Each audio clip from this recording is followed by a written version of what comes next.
बिस्मिल्लाहिर्रहमानिर्रहीम। आज हम एंजाइम का चैप्टर शुरू करेंगे। क्वेश्चन नंबर फर्स्ट है, some enzyme use metal ion as a cofactor including all of the following except magnesium, aluminium, copper and zinc.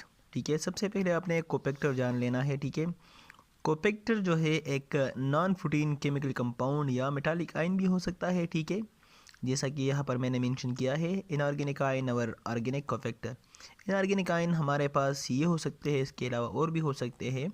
Organic cofactor जो है ये प्रोस्थेटिक ग्रुप भी हो सकता है और कोएंजाइम भी हो सकता है। कोएंजाइम जो है ये ज़्यादातर वाइटामिन होते हैं।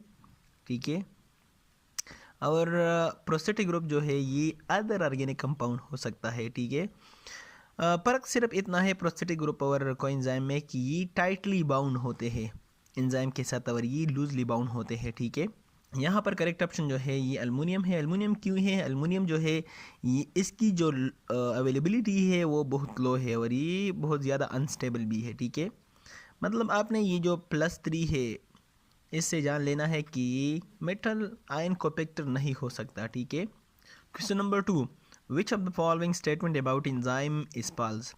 तो आप इन तीनों को रीड करें। यहाँ पर सी ऑप्शन जो है, they are all fibrous protein. Enzyme जो है वो सारे के सारे ग्लोबुलर प्रोटीन है। फाइब्रस प्रोटीन और ग्लोबुलर प्रोटीन में फ़र्क क्या है? फाइब्रस प्रोटीन जो है वो long insoluble and providing support, ये इसका काम होता है और ये इसका स्ट्रक्चर होता है। ठीक है, ये केराटिन हो सकते हैं, कोलाजन हो सकते हैं। केराटिन जो है ये हेयर एंड नेल्स में प्रेजेंट होते हैं, कोलाजन जो है ये बोन में प्रेजेंट होते हैं। ठीक है, ग्लोबुलर प्रोटीन जो है ये compact and water soluble acting as enzyme and transporter. ये हेमोग्लोबिन भी हो सकते हैं, ये इंसुलिन भी हो सकते हैं, ये पेप्सिन भी हो सकते हैं, ये ट्रेप्सिन भी हो सकते हैं। ठीक है, तो ग्लोबुलर और फाइब्रस प्रोटीन में अगर आपने फ़र्क जान लिया हो तो आपको कोई मसला नहीं होगा। ठीक है, question number 3, the enzyme involve in the synthesis of protein are present in ribosome. ठीक है, ये तो सिंपल सी बात है। Coenzyme are made up of vitamins, ये भी हमने थोड़ी देर पहले डिस्कस किया। Question number 5, the increase in temperature of reaction over the optimum temperature result in the following enzyme is denature. ये भी सिंपल है। Change in pH cause change in all of the above. Ionization of amino acid, ionization of substrate, bonds in enzyme to break, denature. All of the above is the correct option. ठीक है, question number 7, the enzyme catalyze work best at pH 6.8, 7.6, 9 and 9.7।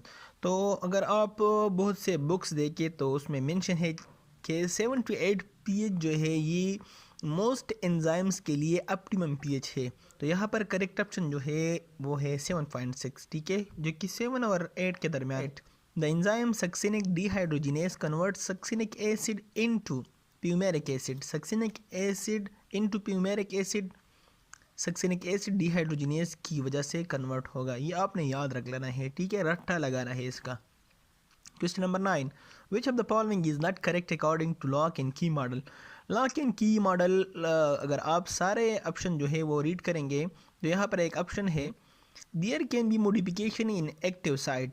तो ये तो statement है induce पेट model का। ठीक है, जिसमें एंजाइम जो है वो सबस्ट्रेट के मुताबिक अपना शेप चेंज करता है। इसको हम हैंड एंड ग्लोव्स मॉडल भी बोलते हैं। ठीक है, question number 10, if enzyme concentration is kept constant and amount of substrate is increased, a point is reached when a further increase in the substrate does not increase the rate of reaction. This is because मतलब इसका ये है कि अगर एक reaction है और इसमें हम सबस्ट्रेट की कंसंट्रेशन को इंक्रीज़ करेंगे तो रिएक्शन पर क्या असर पड़ेगा। तो रिएक्शन जो है वो एक वक्त के लिए इंक्रीज़ होगा लेकिन फिर कांस्टेंट होगा। ठीक है, कांस्टेंट चलेगा। क्यों होगा इस तरह? Active site are occupied enzyme become saturated. ठीक है, ये जो है अगर आपका कंसेप्ट क्लियर है तो आप ये MCQs करेक्ट करेंगे। Question number 11, at high temperature the globular structure of enzyme is loss due to violent vibration of atoms of enzyme. ठीक है, क्यों वायलेंट वाइब्रेशन स्टार्ट होता है? क्योंकि एंजाइम में जो एटम्स मौजूद होते हैं इसकी काइनेटिक एनर्जी जो है वो हाई हो जाती है, जिस वजह से वो वाइब्रेशन स्टार्ट करते हैं और उसका जो स्ट्रक्चर है वो लॉस हो जाता है। ठीक है, the optimum temperature for trypsin enzyme is trypsin enzyme कहाँ पर होते हैं? हमारे स्मॉल इंटेस्टाइन में होते हैं, ठीक है। तो इसके लिए ऑप्टिमम टेम्परेचर जाहिर सी बात है 37 सेंटीग्रेड होगी। Question number 13, which of the following act is the inhibitor for the enzyme succinic dehydrogenase? तो यहाँ पर जो है एसिड मेलोनिक एसिड और सक्सिनिक एसिड की जो स्ट्रक्चर है वो सिमिलर है, ठीक है। तो सक्सिनिक एसिड की जगह मेलोनिक एसिड जो है वो सक्सिनिक डिहाइड्रोजिनेज के साथ बॉन्ड बनाता है और इसकी जो एक्टिविटी है वो ब्लॉक करता है। तो यहाँ पर ये एक कम्पिटिटिव इनहिबिटर है, ठीक है।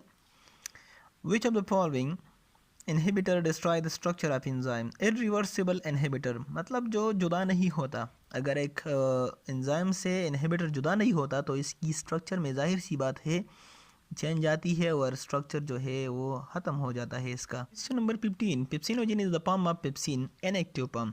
पेप्सिनोजिन जो है वो हमारे स्टमक में प्रेजेंट होते हैं, ठीक है। और एसिडिक एनवायरनमेंट में ये एक्टिव हो जाते हैं, ठीक है। पेप्सिन बनता है इससे और प्रोटीन की डाइजेशन स्टार्ट करते हैं। Raw material for coenzymes, coenzyme के लिए raw material vitamins. pH at which the activity of pancreatic lipase enzyme is maximum 8. A non-protein cofactor tightly bound to the enzyme through covalent bond is prosthetic group, ठीक है। Statement question number 19, which statement about enzyme is not true? enzyme के बारे में कौन सा statement सही नहीं है, ठीक है। enzyme catalyzed by chemical reaction without being utilized, ये भी ठीक है। most enzyme consist of protein along with non-protein part, ये भी ठीक है। ये तो हमने थोड़ी देर पहले भी डिस्कस किया था कि all enzyme are globular protein, ठीक है। तो ये जो है एंजाइम के हवाले से इनकरेक्ट है। Question number 20, the competitive inhibitor और structural analogue of substrate active site binding site coenzyme. तो कम्पिटिटिव इनहिबिटर जो है वो किस तरह का होता है, ठीक है। तो वो सबस्ट्रेट की तरह होगा, ठीक है, क्योंकि वो सबस्ट्रेट के साथ कंपटीशन में होता है, ठीक है, कि कौन एक्टिव साइट को ऑक्यूपाई करेगा, ठीक है। यहाँ पर करेक्ट ऑप्शन जो है वो ए है। Enzyme react with its substrate through a 3 dimensional cavity being a specific charge active site. Thanks for watching.